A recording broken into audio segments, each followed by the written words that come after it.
Hello. We're on. I'm getting better at this. Isn't really saying much, but I think I kind of know what I'm doing now. A little bit.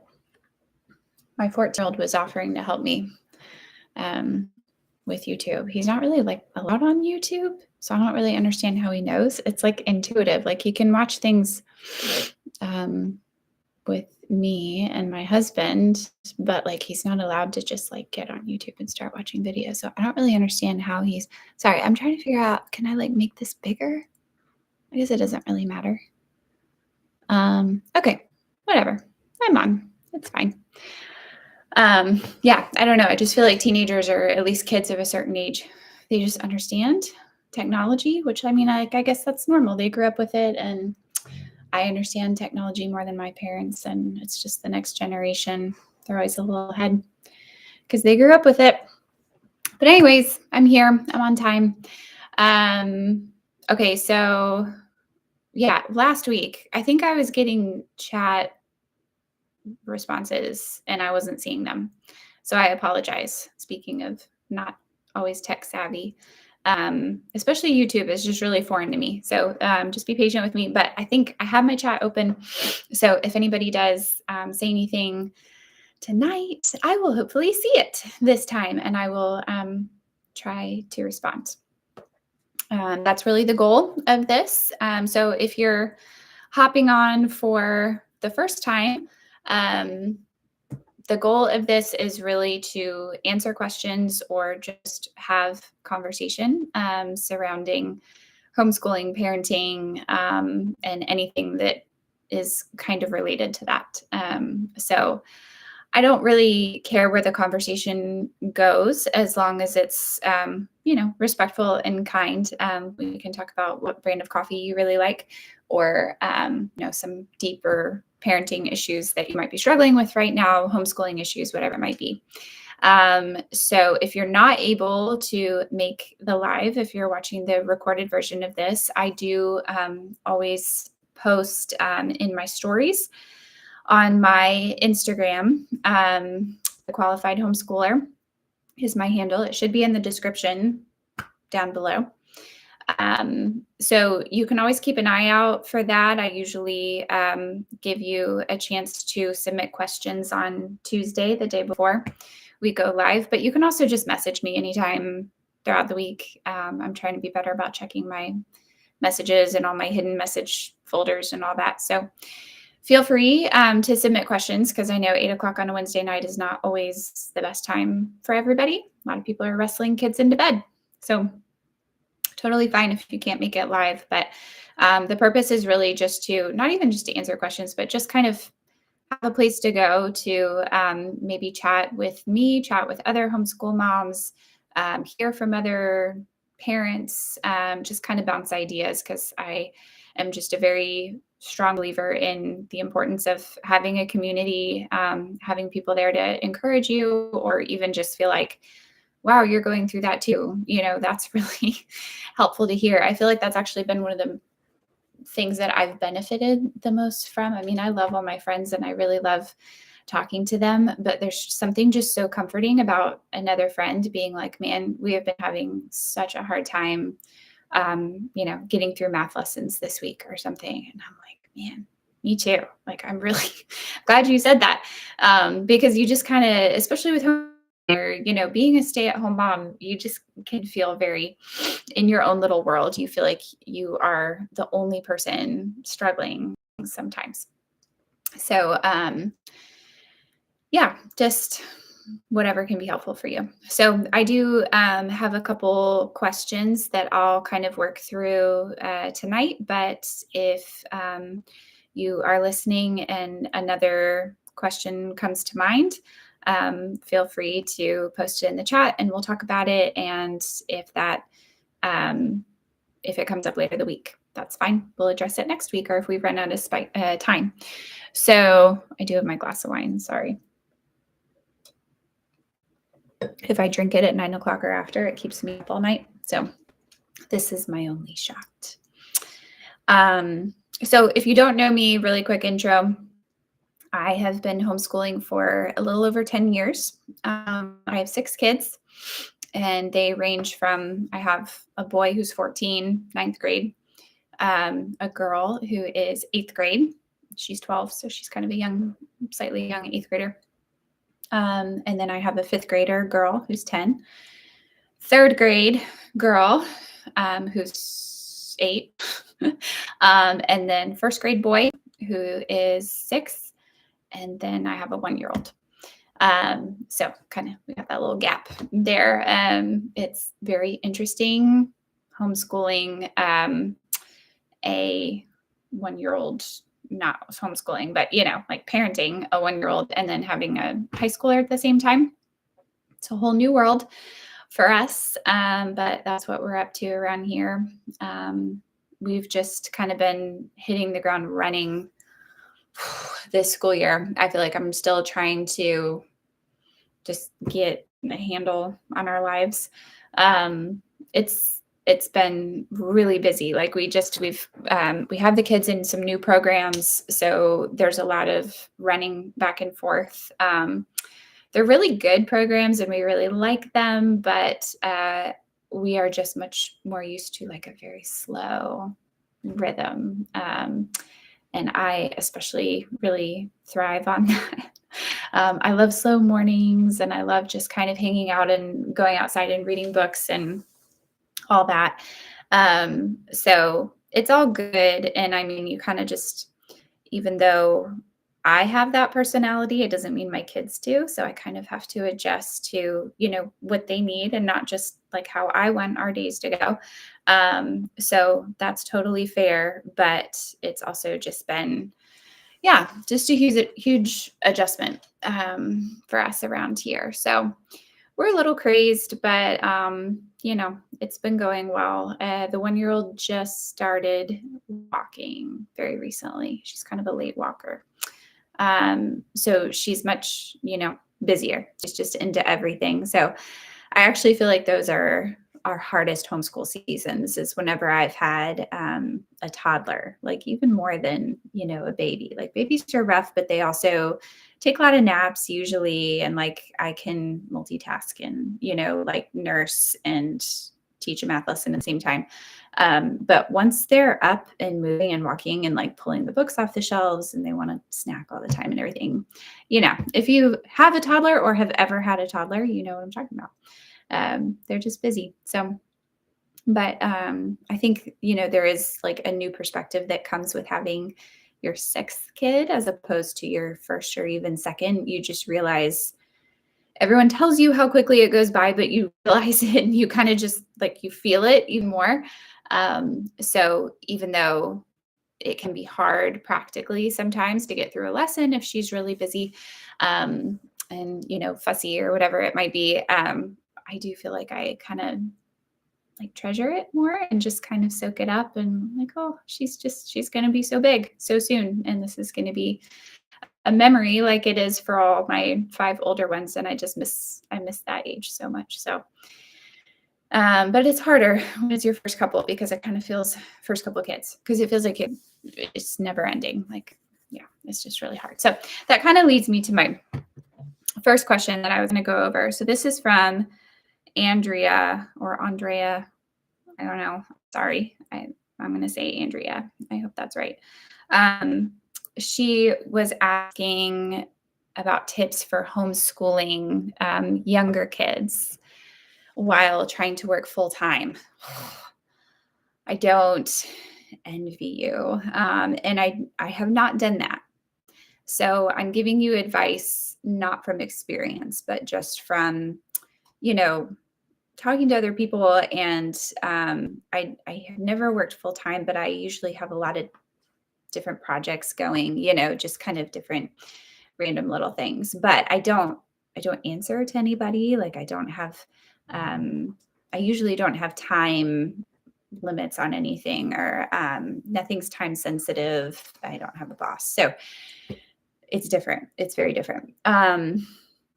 So I don't know if she works from home or I don't think she's on right now. If you are, tell me if you work from home or if you're out or if you're at an office, but I mean, that kind of makes a difference too. But I would just say for younger kids, definitely no more than 2 hours per day. I think she had a follow-up question. She was talking about a 3 and a 5-year-old. So if those are the kids you're talking about, if you don't have any older ones that you're um, homeschooling at the moment, I would say 30 minutes tops.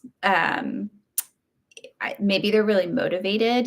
Sometimes there's certain kids that I mean, school's fun when you're that age because it's so much playing and you're getting that like focused one-on-one time with your mom or your parent, and that's usually really exciting. So I've definitely had the kids that are like, let's do 6 more math lessons, and they never want it to end. Or sometimes you make school too fun. Like, I'm saying that in a joking way. It's great to make school fun, but I would like, make these elaborate games, or we'd be like playing something with Play-Doh. And they would just love it so much that they're like, let's keep doing it. So I know that can get hard sometimes if you have a really highly motivated kid, because you're like, I gotta get stuff done. But overall, for the average kid, so my first grader, we really spend about 45 minutes per day on actual focused school. Sometimes it's more 30. It just kind of depends on the day. It also depends on, like, he does reading lessons every day, and the different reading lessons, sometimes they kind of give him a light day on his lesson. Sometimes it's a little longer and he has to read a longer book, and that just takes a while to get through. But especially for boys, I highly recommend just keeping it simple. So I do not do a history curriculum at that age, 3, 5 years old. We usually don't start a formal history curriculum until maybe 4th grade. It's much more, to me, it's much more dependent on what's their reading level and what their interest level. How's their ability to sit still? Like, how are they able to focus? So, I don't want to take a kid that maybe likes to learn in certain ways, but hates sitting still for a long period of time, is really struggling to read, or is on the verge of hating school. They just, every time you tell them it's time to sit down, they're just like, ooh, groaning and everything. Like, I don't want to take them and then just like push it even more, because you can sit them down and make them listen to you read about the Constitution or fill out a worksheet on the Roman Empire, but most likely they're not going to retain it because they don't like it. They don't want to be there. And also, I just really like to teach my kids as much as possible a lot of independence in their learning. And if they're not reading, that really can't happen. So we highly prioritize reading. So if they're in 4th grade and they're still struggling, which happens, I've had 4th graders that really struggle for a lot of different reasons, I would focus on that. So anyways, kind of going back, I got off on a little bit of a tangent. If you are homeschooling younger kids, stick to reading. Just make that your number one goal. Don't push it too hard. They're all going to read at a different age and a different time, and that's totally fine. But I would just say, like, make that kind of your main focus, and not just like, dude, we got to read, but like, let's have fun with reading. What kind of books do you want to read? My kids just want to read Dog Man sometimes, and I let them, especially in the early years. Like, it's like, fine, we'll read Dog Man. I want you to enjoy reading. So I know not everybody has that approach. Some people would not let Dog Man into their house. I totally understand. It is not classic literature, but I really do love for my kids to love books. So especially when my kids were, my oldest kids, when they were younger, I focused a lot on building our library. I still am. I just had a mom text me today, and she's like, I'm getting rid of a ton of books. Do you want them? I'm like, absolutely, I do. Because I just feel like the more books we have in the house, the more likely my kids are going to read and learn by accident. So I stock our library when they're young, and we just do a lot of reading as part of our school. I teach them to read. If you go to my page, the app that we use is on there. I love it, but I know every kid learns differently. I just feel like this one is the most effective. It's kind of modeled after Teach Your Child to Read in 100 Easy Lessons, if you know that book. We used that book for years. I used it with a lot of my kids, but it's so dull. I love it. I do. The method is fantastic, but the actual approach, it's just so boring. It's like just black and white pages, absolutely no color, same thing over and over again every day. And I actually think some of the exercises are not super necessary. Um, so, anyways, this one is more fun. It's on an iPad. Same idea, like you're going through and you're sliding your finger down and sounding out words, but you get, star you get to unlock, and there's like games they can play for a few minutes as a reward. So my first grader loves that. And then, you can do some math. We do just like a lot of games, a lot of counting. And in first grade, we start on math facts, because I have talked about this a little bit on my account, and I'm going to push out a few posts this week just about the importance of math facts. They're just so like the building blocks of all of math. And I think in some ways, a lot of math programs, especially the ones I've seen in homeschooling, really kind of get away from math facts. I mean, a lot of them will be like, oh, and by the way, also do math facts. But you end up spending so much time, at least we did. We would end up spending so much time on the lesson because we are not a math family. I have some kids that are good at math, but I wouldn't say any of us really enjoy it, or like it's not our thing. So we would just get bogged down in these lessons, and then we would never get to the math facts, or just not as much as we should. And that was our mistake for a while. And then I felt like my older kids were really struggling at a certain grade, like fourth, fifth grade. I'm like, ooh, we have not established our math facts well enough. So we start that early in fifth grade. A lot of people start in kindergarten. That's great too. And yeah, play games for math. And then handwriting, we work on handwriting. I usually start them on cursive in third grade. And that, really doesn't take very long at all. I'm trying to think if there's anything I'm missing. We have done all about spelling. Okay. I don't know how I feel about all about spelling. If you want a spelling curriculum, I would say that's probably the one to get, because it's very thorough. It's a lot though. It's a lot. We've kind of tried to do it more this year because of the program that we're a part of. But it is tricky.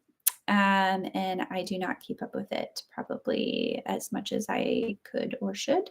But that's also an option, if you feel like you kind of want to lay that foundation, or you could do all about reading as well, if you want to use that for your reading curriculum. So other than that, I'm trying to think if I'm missing anything. I really don't think I am, just in terms of like our daily school. Now, obviously, we're doing lots of other things. Like we're reading books about different scientific ideas. We're doing science projects occasionally. I'm not great about that. But I mean, we go outside and we plant a flower. I call that a science project. Sunflowers every year. My kids get really excited about that. And yeah, we do field trips for history. We read about history. So like when I'm reading, we read Story of the World once a week. And so when I'm reading that to my fifth grader, who it's mostly intended for right now for her curriculum, my third grader and first grader are listening. So they pick up a lot, and then, we can kind of add on to that. I know a lot of people don't want to turn on shows, but I feel like it really can help kind of cement things in their brains sometimes, and they see it as a huge reward. So, I mean, it's like, if you guys can sit still, through this next lesson, then I'll let you watch a magic school bus. And, we're talking about geology right now. So, okay, I put on a magic school bus episode about the earth, you know. And what was the other thing? Oh, I don't know if anybody from my generation remembers the show Wishbone, but it was my favorite show growing up. It had a little Jack Russell Terrier in it, and he was Wishbone. And he would be a part of acting out all these different classic books. So like Romeo and Juliet and Ivanhoe, Three Musketeers, Joan of Arc, like all these books, and then people in history and things like that. This cute little dog would act them out with people. It's all real. It's not like a cartoon or anything.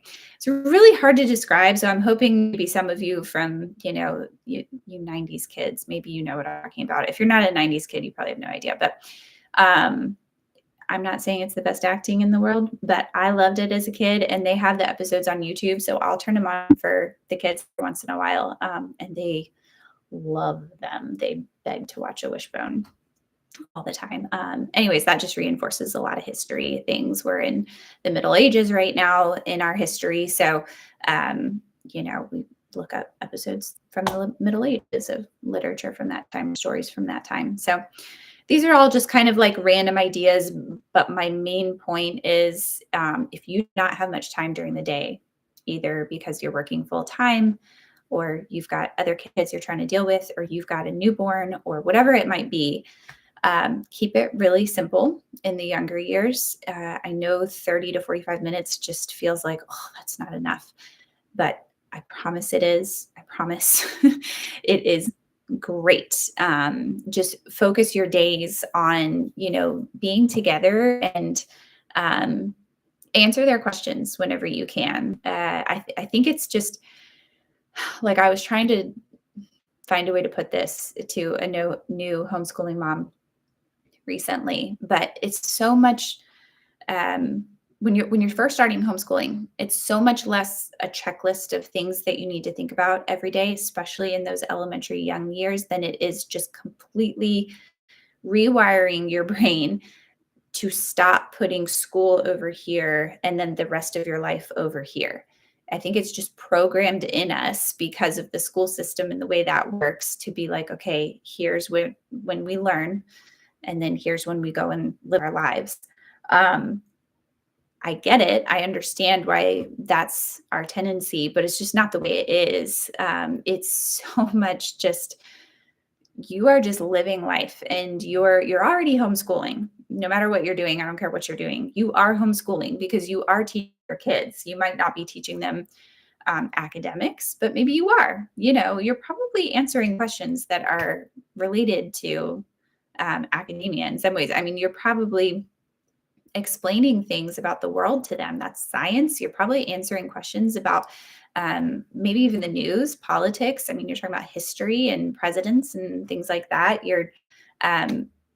I'm sure you're helping them with their math homework, even if they do go to school. You are homeschooling. And so when you decide to homeschool full time, all you're doing is just kind of extending that into the rest of your day. You're not sending them away anymore. You're just doing it whenever you're with them. So yeah, keep it very low pressure in elementary years. I hope that's helpful. The other question was, hold on, let me pull it up to make sure that I have it correct. Okay. Also, any resources for kids and parents just getting into church and reading the Bible? It's hard to talk about to a 3 and 5-year-old when they have never heard it before.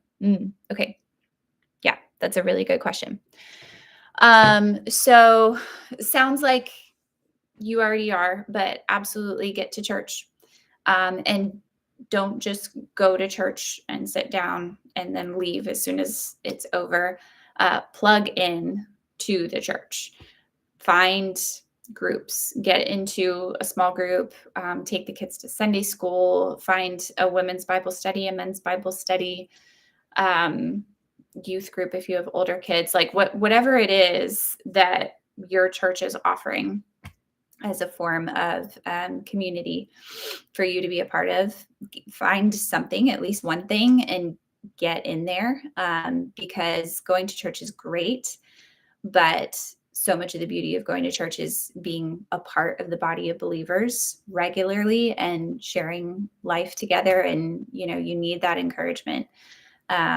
So I would say for your whole family, that's the number one thing, is just get to church and be there regularly, plugging in.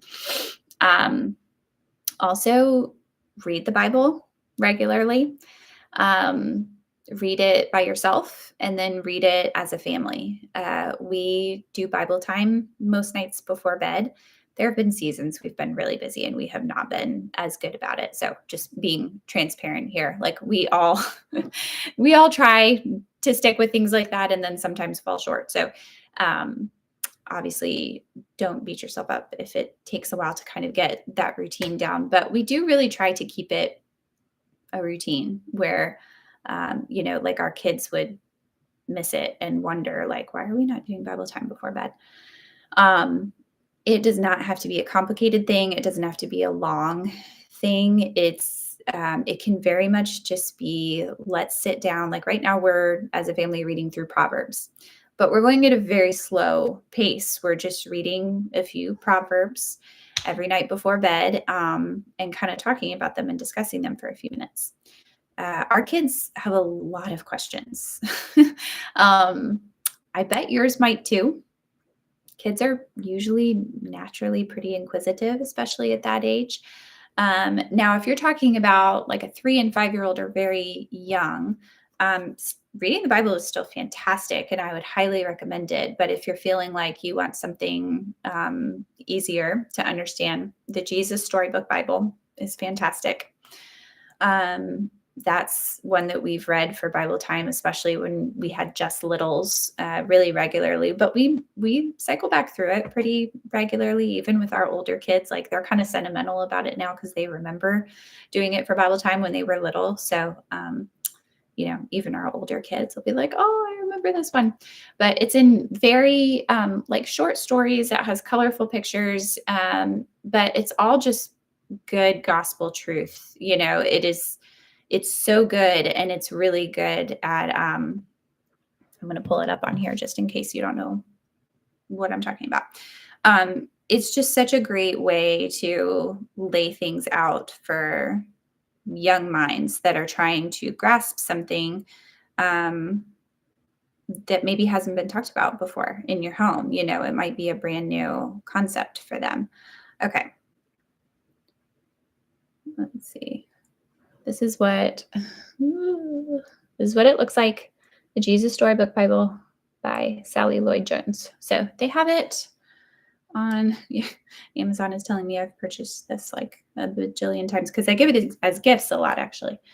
But that's a really good thing to get and just read with them. It is going to be difficult for young kids to grasp big concepts from the Bible. That's a given because grown adults are struggling to grasp a lot of the concepts from the Bible. So we know that a lot of things are going to either go over kids' heads or they're just going to kind of be like, huh? So you talk about it as much as you can. You let them ask questions. Be honest with them if you don't know. If they ask a question, you're just like, I don't know. Let's see if we can find that answer out together. That's a pretty regular answer of mine. I often just have to be like, I'll get back to you on that one. Both in, biblical things and all other subjects. But it's good for your kids to hear that you don't know because, they need to be looking to Jesus and not to you. And you are not, the sole authority on everything. And you're supposed to have a human mind that's not going to grasp every single heavenly thing that's in front of you. But yeah, I would say just understand that they are small, but they will grow in these truths as they get older.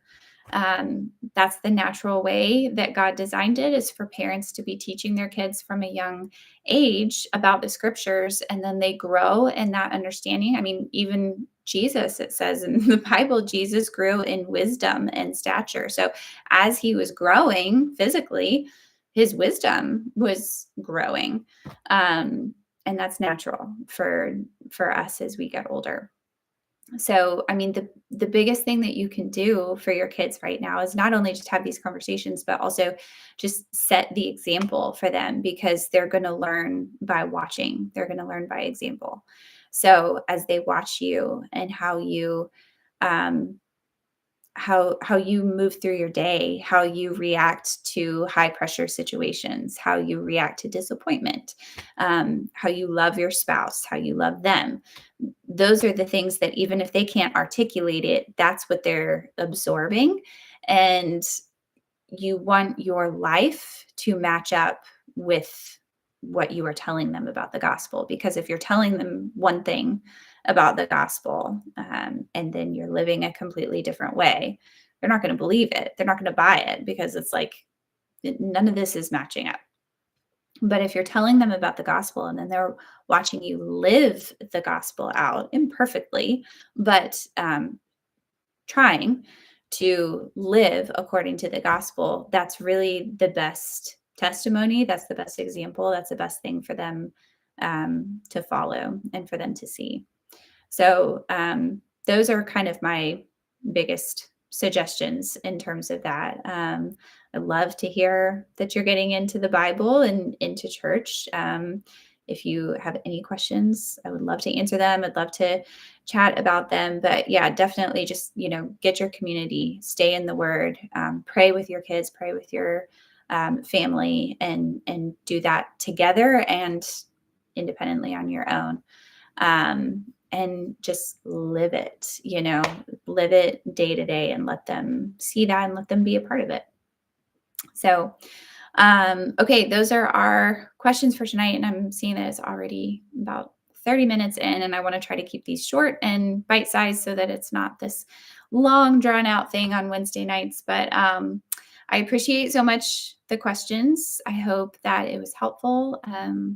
Please feel free to follow up with any other questions. And I'd love to hear about y'all's week. So, if you have prayer requests, I have an app on my phone where I keep my prayer requests and I go through them regularly. So if you send me a prayer request, I really will pray. I would love to know about it.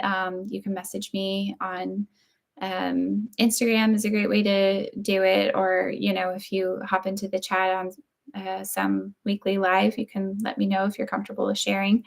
And we can talk through things, or I can just be praying for you. But I appreciate y'all, and I appreciate the questions and tuning in. And I hope y'all have a fantastic rest of the week. Talk soon.